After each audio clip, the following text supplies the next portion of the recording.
Isabelle Maréchal. Bonjour tout le monde. Merci beaucoup d'être à l'écoute de cette émission. C'est Isabelle avec vous pour les 2 prochaines heures en compagnie de Fred Bastien également. Bonjour Isabelle. Salut Fred.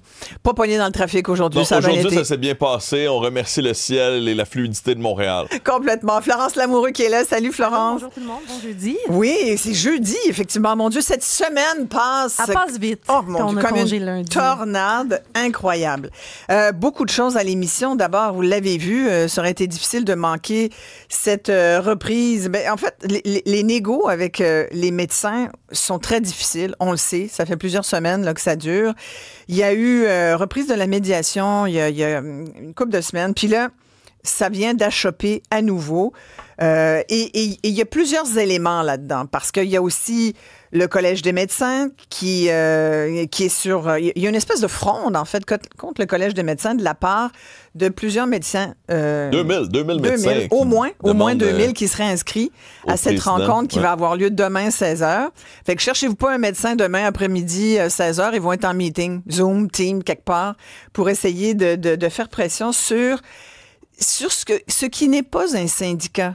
Je pense que ça, c'est important de le rappeler. C'est ce qui protège les citoyens et citoyennes. C'est le Collège des médecins. Et beaucoup de gens, et probablement qu'il y a des médecins pour qui c'est pas clair. Je ne sais pas, ils nous le diront. Là, si vous êtes un médecin, appelez-nous. Moi, j'aimerais vraiment, là, si vous avez le temps, de nous appeler, de nous dire comment vous voyez le conflit que vous vivez et qui vous oppose au gouvernement du Québec. Mais si vous êtes un patient aussi, si vous êtes un contribuable, tout simplement, si vous n'avez pas de médecin de famille depuis 10 ans, mon Dieu, c'est l'eau de tellement de personnes, Fred. 1 500 000 Québécois, incluant moi, qui n'a pas de médecin de famille, Isabelle. J'ai essayé là, de demander au médecin de famille de ma blonde de me prendre. La réponse est non pour l'instant, Isabelle. Il veut pas? Ben, il va prendre notre enfant, mais pas moi. Mais bon, j'essaie de m'habiller propre pour la prochaine fois. Mais ce qui est ridicule en soi, étant donné que c'est un médecin de famille. Ouais, exact. T'es quand même membre de la famille. Oui, exact. C'est ça l'idée? Ouais. Si vous avez d'autres anecdotes là, en lien avec les conflits, ces médecins, etc., ben, écrivez-nous, appelez-nous 1-877-827-2346. C'est le 187 Cube Radio. Toi, Isabelle, tu as un médecin de famille? Ben moi, écoute, j'ai tordu un bras à... Moi, ça a été compliqué. J'ai pas eu de médecin de famille pendant très longtemps. Après ça, j'en ai eu un que j'avais magasiné. Tu magasines tes médecins, puis à chaque fois que t'en pognes un, tu dis, voulez-vous être mon médecin de famille? Jusqu'en temps qu'il y en a un qui dise oui. Ouais. J'en ai eu un pendant 2 ans qui est un jeune médecin qui venait de graduer de McGill, puis qui finalement, au bout d'une couple d'années... puis je l'avais déjà raconté, mais j'ai reçu une lettre comme quoi il se désengageait de la RAMQ et il fonctionne désormais au privé à 250 $ de l'heure. Bon. J'ai donc arrêté d'aller le voir. Puis, tu sais, je suis plutôt en bonne santé, à part mes migraines. Mais voilà, exact. Oui, parce qu'on ne sait jamais ce qui peut nous arriver. Et on a une bonne pensée pour Alexandra Diaz aujourd'hui, bien sûr, qui a annoncé qu'elle avait un cancer lymphatique. Là, c'est terrible. Alors, tu sais, on a besoin d'avoir des professionnels quand on en a besoin, justement. Tu sais, c'est pas nécessaire forcément d'avoir un médecin de famille si tu es en bonne santé. Je peux le comprendre. Il y a des urgences. Mais quand tu as besoin de voir un médecin, il faut en voir un. Et regarde, je montrais ce matin à mon collègue Mario Dumont, je disais, moi, là, je suis rendue, là, j'ai besoin de voir ma spécialiste, ma neurologue. Ça fait 3 mois que je n'ai pas eu de rendez-vous, que j'essaie, surtout les dernières semaines, j'ai appelé plein de fois. J'ai parlé à Maria, là, qui est écoute, j'ai parlé à tellement de monde. Des fois, tu as de la misère à savoir à qui tu parles. On te transfère d'un département à l'autre. Au CHUM, là, un des plus grands hôpitaux universitaires au Canada, qui nous a coûté un petit bras. Il est beau, il est magnifique, Mais comment se fait-il qu'on finisse par me dire il faut envoyer une demande de consultation par fax, madame? Comprends-tu ça? Fait que là, j'ai écrit cette feuille où je demande une consultation par la présente. Je vous demande je n'ai toujours pas faxé ça, il faut que je m'en pogne un. Alors, je me suis dit que tout à l'heure, j'allais demander à mon patron ici à Cube gentiment de me permettre d'utiliser. On a un fax encore à Cube? On doit bien avoir on a-tu un fax? Ben, il faudrait qu'on le trouve. Je sais pas si on a un fax. Si vous savez où trouver un fax, écrivez-nous 1-877-827-2346. Y a-tu quelqu'un qui peut me passer son fax pas loin? Non, mais vois-tu comment que c'est ridicule? Ça n'a pas de bon sens. Ça n'a pas de bon sens. Alors, moi, je comprends que les médecins soient... Tu sais, on entend, là, les médecins sont tannés, sont fatigués. Moi, je comprends la fatigue du personnel de la santé, des professionnels. Je respecte beaucoup ça. Mais j'ai envie de dire, hein, les amis, vous n'êtes pas les seuls. Nous, les patients, qu'est-ce qu'on devrait dire? Pensez-vous pas qu'on est tanné? Il y a plus de 6 000 personnes qui attendent une chirurgie depuis plus d'1 an. On apprenait ce matin par la presse que là, ils vont aller au privé. Écoute, mais ça va nous coûter combien? Je pense qu'il y a une organisation qui est déficiente et c'est là où les médecins doivent participer à la réforme de la santé, voir comment on peut améliorer les choses pour le bien des patients et non pas revenir toujours avec leurs syndicats qui veulent des améliorations de leurs conditions de travail salariales parce qu'il y a des salaires là-dedans. Puis oui, moi, tu sais, sur la notion de dire on va mesurer la performance des médecins. Je veux dire, on est tous mesurés. Nous autres, on est mesurés à la minute ici, tu sais. Fait que tu l'acceptes ou tu l'acceptes pas. Après, tu peux dire, regardez, nous mesurer de telle façon, c'est un peu ridicule. Puis je pense que là, le gouvernement doit entendre ça. Tu comprends? Il faut que des deux côtés, on mette de l'eau dans notre vin. Complètement, Isabelle. Deux commentaires qui viennent d'entrer. Premièrement, apparemment, on peut aller chez Bureau en gros pour faxer. Alors, tiens, bon ta point. Question. Si jamais on n'en a pas un ici dans la boîte, on aura cette option. J'y avais pas pensé. François aussi qui dit sur notre photocopieur, on a peut-être un fax aussi, alors on va aller surveiller le photocopieur après l'émission, Isabelle. Sinon, il y a Pierre qui donne un exemple sur les médecins. Il dit, moi, j'ai demandé à mon médecin de famille, j'espère que je ne prends pas le virus qui circule en studio, Isabelle, on sait qu'on a des collègues qui sont malades. On a Pierre qui dit qu'il a demandé à son médecin de famille de prendre sa grand-mère au lieu de lui, parce que lui est rendu et rien à faire. Là, il fait du troc. Ben, c'est ce qu'il essayait de faire pour sa grand-mère. Malheureusement, impossible de faire le changement là, selon Pierre. Mais tu sais quoi? C'est niaiseux, là. Mais moi, dernièrement, j'ai eu un... Tu sais, moi, j'aurais besoin de voir mon neurologue, mais finalement, c'est... moi, j'ai des collègues qui appellent. Fait que là, j'ai envie de troquer. Je dis, ben, moi, je vais pas y aller, mais pouvez-vous prendre une de mes filles, s'il vous plaît? Exact. Tu sais, t'es rendu là. Exact. Mais on s'entend que c'est ridicule. Non, mais ça montre que ça Sont-ils des bébés gâtés, selon l'ex-président du Collège de médecins, le docteur Yves Lamontagne, à qui on va parler dans quelques minutes? Lui estime que les médecins, il dit, j'ai jamais vu ça. Il pense que c'est des bébés gâtés. On a un auditeur, Sylvain, qui nous appelle. Bonjour, Sylvain. Bonjour, ça va bien? Ça va très bien, on est craqués, on a de l'énergie aujourd'hui, n'est-ce pas? Ça nous... Parfait, c'est ça qu'il faut. Comment vous voyez ça, vous? Moi, je suis retraité du milieu de la santé, puis je me sens pris un peu entre l'arbre et l'écorce dans ce conflit-là. Premièrement, il y a eu souvent des augmentations de salaire pour les médecins, ces affaires-là, pour améliorer la situation. Moi, quand j'étais dans le milieu, là, j'ai pas vu vraiment d'amélioration.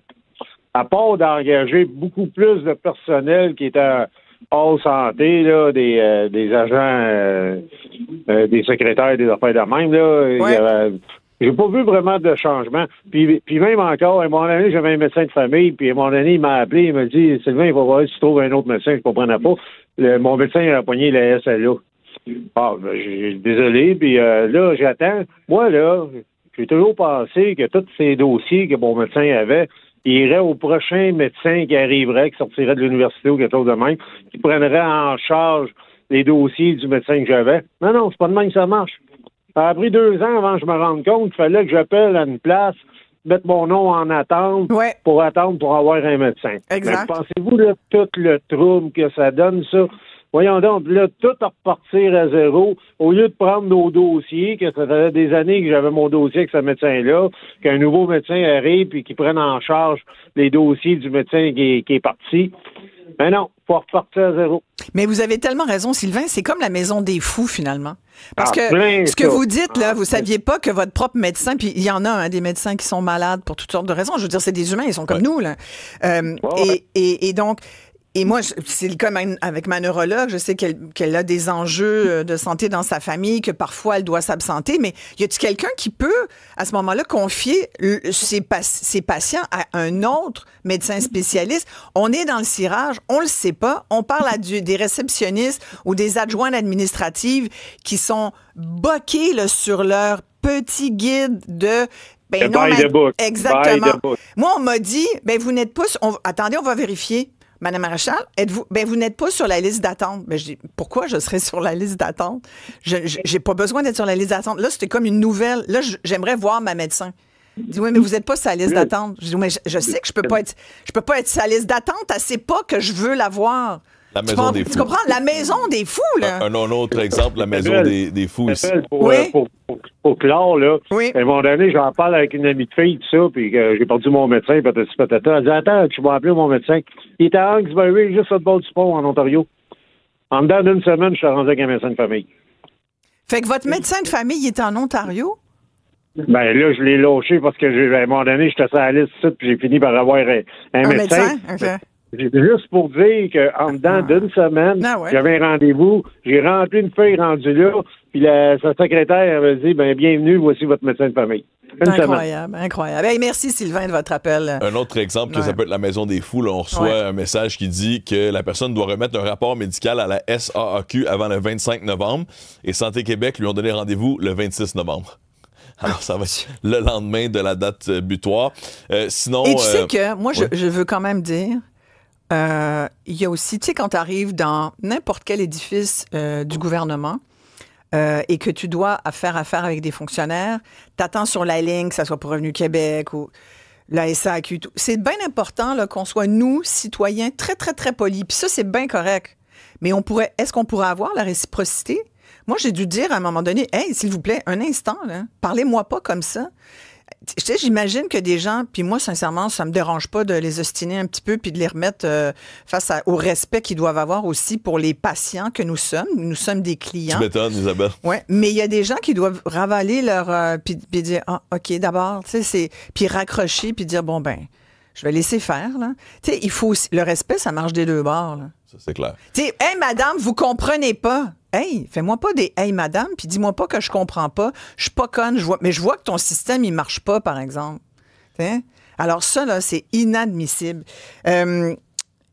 On a pas mal de monde qui veulent intervenir. Ouais. N'oubliez pas nos numéros de téléphone, 1-877-827-2346, 1-87-CUBE-Radio.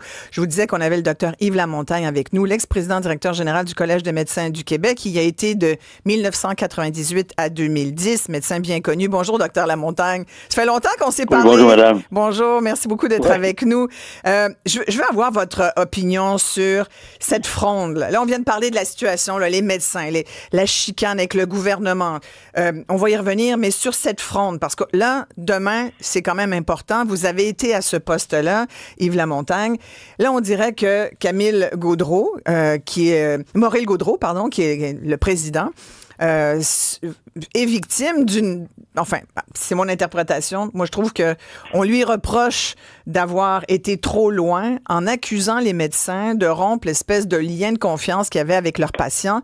Est-ce que c'est pas le travail du Collège des médecins, docteur Lamontagne, que de s'occuper justement de parler au nom des patients et non pas de représenter les médecins qui ont des syndicats qui le font très bien pour eux?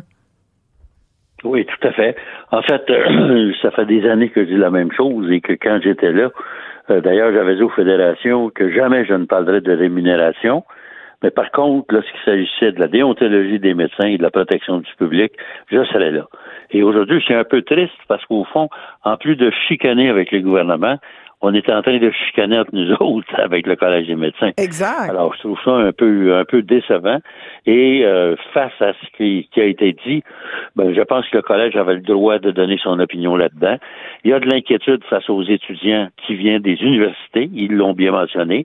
Ce matin, je voyais dans la presse Paul Journet qui disait, et voyez, je cite, les membres de syndicats s'immiscent dans le travail d'un ordre professionnel censé protéger le public, c'est inusité et inquiétant. Et je pense que tu as tout à fait raison. Inquiétant parce que la prochaine fois, disons qu'il est destitué demain. Certains médecins le disent, là, c'est pas forcément ce qu'ils veulent atteindre, mais ils atteignent quand même à la réputation du Collège des médecins et à la réputation de son président.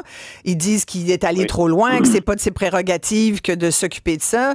Puis en général, moi je comprends, c'est que tant que le Collège des médecins dit rien qui va à l'encontre de ce qu'on pense, ça va, mais dès que le Collège des médecins a un petit mot de travers envers les syndicats de médecins, c'est là où les médecins sont plus d'accord. Ouais, voilà. Mais le prochain président ou la prochaine présidente du Collège des médecins, est-ce qu'ils vont avoir les coups des franges pour véritablement défendre, nous, les patients du Québec, si les médecins, dans le fond, utilisent le Collège des médecins comme un autre bras syndical? Je pense justement, c'est qu'il ne faut pas que ça arrive à ça. Et d'ailleurs, si c'était un peu serré, remarquez, ce dont on parle pas beaucoup, mais en haut des ordres professionnels, il y a quand même l'Office des professions. Et ça, c'est eux autres qui, au fond aussi, dirigent indirectement les 45 ordres professionnels. Donc, si ça brasse un peu, c'est sûr que l'Office des professions va venir se mettre le nez là-dedans. Et il n'y a pas question, si vous voulez, que les ordres professionnels deviennent des syndicats ou deviennent purement qu'à endosser les syndicats. Ça a l'air que ce qui a mis le feu aux poudres, c'est cette infolettre que j'ai en main, là, qu'on a réussi à avoir où finalement le président, M. Gaudreau, Maurice Gaudreau, président du Collège des médecins, dit on constate la colère des médecins face à ce projet de loi, là, mais PL 106, là, qui, entre autres, je disais tout à l'heure, il y a la question de mesurer la productivité des médecins, là, qui passe pas du tout, entre autres demandes, la flexibilité, bref, beaucoup de choses. Il dit, mais dans le cadre du mandat de notre ordre professionnel, celui de protéger le public en veillant à une médecine de qualité, nous sommes grandement préoccupés par les moyens de pression exercés à l'encontre de la formation des apprenants en médecine. Ça veut dire que les étudiants, puis on en entend aujourd'hui, là, encore en venant ici, j'entendais le président de la Fédération des étudiants en médecine qui disait, ben là, en ce moment, les facultés de médecine sont paralysées, là. Il a utilisé le mot paralysé. Il y a à peu près 2000 étudiants qui, normalement, devraient être en stage dans les hôpitaux. Ils font un certain travail auprès des patients, je suppose. Oui, bien sûr. Bon, bien alors... sûr. Mais vous voyez, en même temps qu'on dit qu'il manque au Québec des médecins, on s'arrange pour que ceux qui doivent venir donner un coup de main n'entrent pas tout de suite, en tout cas, ou le plus tôt possible, pour venir donner un coup de main. On parle des deux côtés de la bouche, là. C'est des enfants gâtés pour vous, vous disiez, les médecins? Ben, on est gâtés dans le sens qu'écoutez, moi, je trouve ça difficile de se plaindre quand on est parmi les mieux payés, parmi les gens au Québec.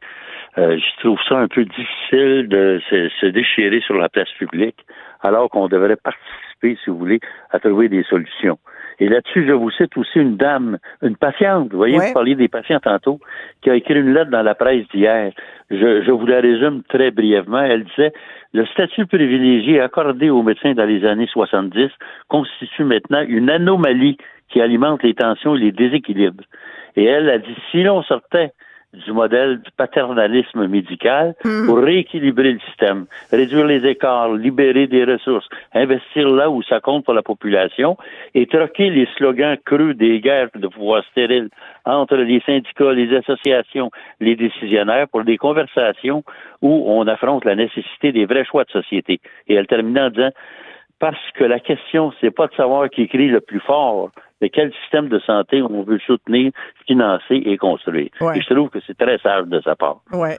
C'est ça qu'on devrait faire. Vous l'aviez vu, là? Oui, vous avez raison. Vous l'aviez vu, l'infolettre, vous l'avez reçue, j'imagine, cette infolettre de Dr Lamontagne, là, de Maurice Gaudreau, là, le président. Non, je ne l'ai pas. Mais parce que, franc avec vous, je l'ai pas. Parce qu'il disait là-dedans, on appelle les deux fédérations médicales à suspendre immédiatement leurs moyens de pression pour permettre une négociation fructueuse. Et il rappelle que la profession est gérée par un code de déontologie qui interdit toute forme de moyen de pression dans le cadre d'une action individuelle ou concertée. Il est revenu un peu là-dessus. Moi, ce que je comprends de ça, c'est qu'il a voulu faire une certaine mise en garde aux milliers de médecins du Québec. Est-ce que vous estimez que c'était la bonne façon de le dire ou il a comme été comme un petit peu trop directif? Est-ce que vous l'auriez dit comme ça, vous? J'ai un peu comme vous disiez, je pense que c'est une mise en garde qu'il a faite et c'est sage de sa part. D'ailleurs, Maurice, je le connais depuis des années et je dois vous dire, c'est pas un gars d'habitude qui parle à travers de son chapeau ou qui lance des choses pour créer de la dynamite, si vous voulez. C'est un gars qui est très sage, qui pense avant de parler. Et là-dessus, je suis d'accord avec vous. Je pense que c'est plutôt, je dirais pas un avertissement, mais dire faites attention. Ouais. Et c'est ça le but de son intervention. Ouais. Bougez pas, docteur Lamontagne. Pas de drame, hein? Ouais, voilà. Docteur Lamontagne, bougez pas. On a un auditeur, Guy, qui nous appelle. Bonjour, Guy. Je pense que vous, ça vous touche parce que vous êtes incapable de recevoir des traitements en ce moment. Vous êtes atteint du cancer. Racontez-nous, Guy. Oui, bonjour. Bonjour à vous. Il y a 2 ans, en décembre 2023, j'ai été diagnostiqué MGUS, qu'on appelle, qui est un pré-cancer au niveau du sang. On m'a pitché là, un paquet de tests et tout ça, j'ai tout. Oh, est-ce qu'on a perdu Guy? Je suis au radio. Ah, ben. Pardon? Non, ça va, vous avez perdu pendant une seconde, mais ça va, vous pouvez poursuivre, Guy, désolé. Je m'en excuse. J'ai dit, on m'a diagnostiqué en MGUS en décembre 2023. Et puis, on m'a fait passer toute la série d'examens pendant le temps de la période des fêtes, qui a été des radios, toutes sortes de choses, des prises de sang. Bref, j'ai eu d'autres nouvelles. J'ai attendu. J'ai rappelé. On m'a reparti à nouveau dans la chaîne. J'ai rappelé à nouveau. J'ai toujours pas eu de nouvelles encore. Mais voyons donc. J'ai jamais eu encore l'hématologue. Attendez, depuis 2 ans, j'ai-tu compris 2023? Depuis 2 ans, vous avez dit? Depuis 2023? Décembre 2023. Vous avez un pré-cancer il y a 2 ans, puis personne n'a fait de suivi. Là, ils ont réussi. Personne. J'ai perdu mon médecin, moi, en 2022. Il est décédé d'un cancer de l'œsophage, du pancréas, excusez. Et puis, là, moi, je suis dans la machine à saucisses qui attend, dans le Gap, là. Mais dernièrement, quand j'ai appelé pour le Gap, j'ai dit, moi, je veux rencontrer Dr. X pour un suivi. Ils m'ont dit, c'est pas de même, ça marche. Non, pas de même, mais ça là, marche. Quand j'ai eu mon rendez-vous le 2 septembre, bon, ben, écoutez bien, quand moi, j'ai eu mon rendez-vous le 2 septembre, là, quand j'ai rencontré le médecin, il me dit, bonjour, vous êtes ici, pourquoi? J'ai fait un peu l'innocent. J'ai dit, vous devriez le savoir, il devrait être écrit dans votre ordinateur. Il dit, non, il dit, je vois rien. Il dit, vous êtes ici, pourquoi? J'ai dit, je suis ici pour un myélome multiple ou un MGUS, je suis en pré-cancer présentement. Là, il me répond, ouais, mais il dit, c'est pas de même, ça marche. Il dit, t'as ton médecin X. Ben, j'ai dit, je l'ai demandé. Puis ils m'ont dit non. Puis quand j'ai demandé ici, ils m'ont dit non, c'est pas de même, ça marche. Et là, Guy, aujourd'hui, très rapidement, vous en êtes où? Vous en êtes où? Avez-vous un médecin? Avez-vous un oncologue? Avez-vous des symptômes là, de... Rien. Ben là, écoutez, là, lui, il vient d'allumer un peu. Il dit, je vais tout ordonner en plus à ta médecin. Ben moi, c'est parce que j'ai perdu 30 livres là, dernièrement avec aucun effort. Il dit, oh, puis ça, c'est pas normal. J'ai dit, non, c'est pas normal. Puis en plus de ça, ça fait partie des symptômes du myélome multiple. J'ai dit, moi, arrivez-moi pas à un moment donné, puis me dire, oh, t'aurais dû venir il y a 1 an. Ben, ça fait 2 ans. Mais c'est inadmissible ce que vous nous racontez. J'étais à veille d'aller voir mon député, ou je sais plus qui, mais ça n'a pas de sens. Puis moi, pendant ce temps-là, je vis toujours ce stress-là en arrière de ma tête. Puis de me dire, c'est vous ce que j'ai fait, si vous me donnez 30 secondes. J'ai même dit au médecin, j'ai dit, me permettez-vous, j'ai besoin de parler. Il m'a dit, je vous écoute. J'ai dit, je veux pas vous attaquer vous particulièrement, mais j'ai dit, saviez-vous que la job, le travail de médecin fut noble un jour. J'ai dit, vous êtes relié au rang de syndiqué maintenant. J'ai dit, j'ai besoin d'aide. Il n'y a jamais eu de réaction. Ben nous, on vous écoute ici, puis on trouve ça épouvantable, Guy. On a pris vos coordonnées. On va faire un suivi avec vous, si vous le permettez. Merci beaucoup. Bon courage. Non, mais tu sais, c'est fou, là. Docteur Lamontagne est avec nous. Vite, une réaction, Docteur Lamontagne, ce genre de témoignage-là. Je vais être obligé de vous quitter bientôt, là, mais tout ce que je peux dire, c'est que ces questions-là, c'est pas à moi vous devriez poser. C'est au président de de la Fédération des médecins spécialistes. Oui. Parce que là, il y a un problème. D'abord, en écoutant monsieur, il y a un gros problème de bureaucratie en quelque part là-dedans. Ouais. Ça se peut pas passer de l'un, passe de l'autre. C'est pas au courant, il n'y a pas de dossier. Ça fait partie du problème du système de santé, c'est la bureaucratie. Mais, monsieur, docteur Lamontagne, ça n'a pas de bon sens au niveau des patients. Ça n'a pas de bon sens. Il faut que le plus possible que les patients soient vus rapidement. Évidemment, il y en a beaucoup de patients. L'âge des patients, vous savez, on a quasiment un record pour les patients les plus âgés dans le monde. Ouais. On va s'en va vers ça de plus en plus. Donc, il va falloir répondre à la demande, là. Mais ça peut pas être juste les médecins non plus. Vous savez, je pense que ça aide beaucoup pour pouvoir développer ça encore plus quand on parle des infirmières praticiennes, quand on parle que les psychologues vont en faire plus. Oui, mais combien d'années et combien de temps les médecins ont refusé de partager leur champ d'expertise et d'action? Les chasses gardées médicales, on a connu ça. On s'en est souvent parlé, vous et moi, au fil des années. Là. C'est récent. C'est fini, ça. Oui, c'est fini. Il y en a encore. Hein? Alors, ça, vous avez raison. Comment ça se fait fait que pour voir un spécialiste, il faut aller voir un médecin de famille avant. Il y a juste ici qu'on voit ça, là. Et puis, on a même un commentaire, là. Sa femme a eu une biopsie au sein parce qu'elle avait des masses. Sa mère a eu 2 cancers du sein, donc elle n'a pas pris de chance. Elle attendait les résultats, donc elle a appelé pour avoir des nouvelles pour se faire dire qu'elle n'a pas de médecin de famille, donc il ne va pas lui donner les résultats. Après la pause, à cette personne, cet auditeur. Ouais. Docteur Lamontagne, vous parliez du président de la FMSQ, là. Oui, mais la dernière fois qu'il était ici, là, à ce studio, le président de la Fédération des médecins spécialistes du Québec, vous disiez que c'est à lui qu'il faut poser les questions. On y a posé les questions. Et il est venu pleurer que les médecins au Québec sont les avant-derniers moins bien payés au Canada. En me citant une étude qui n'est pas capable de me montrer. Fait que qu'est-ce que vous voulez qu'on fasse? C'est des choses mais moi, j'en avais vu un autre qui disait qu'au Québec, on était mieux payé qu'en Ontario, alors qu'on est une province plus pauvre. Et qu'au Québec, par tête d'habitant, si vous voulez, on a autant de médecins que dans le reste du Canada.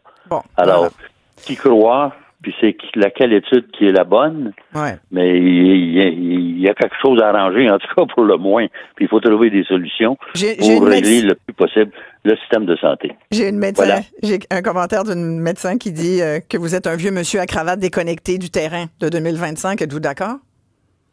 Ouais. Moi, ça me fait rien. Ils peuvent dire n'importe quoi. J'ai mon opinion, puis je la partage. Et on aime bien l'entendre parce que vous avez été là très longtemps. Je pense que vous êtes bien au fait de ce qui se passe encore. Merci beaucoup, Dr. Yves Lamontagne, ex-président directeur général du Collège des médecins du Québec. Je pense que c'était important aussi d'avoir ce son de cloche-là parce qu'il y a été, lui, il a présidé pendant 12 ans le Collège des médecins qui, je le rappelle, n'est pas un syndicat de médecins, mais qui est bien là pour protéger les patients. Après la pause, Fred, on a beaucoup de témoignages. Puis plusieurs questions aussi là, que les gens soulèvent par texto. 1-877-827-2346 par texto 187 Cube Radio. Appelez-nous.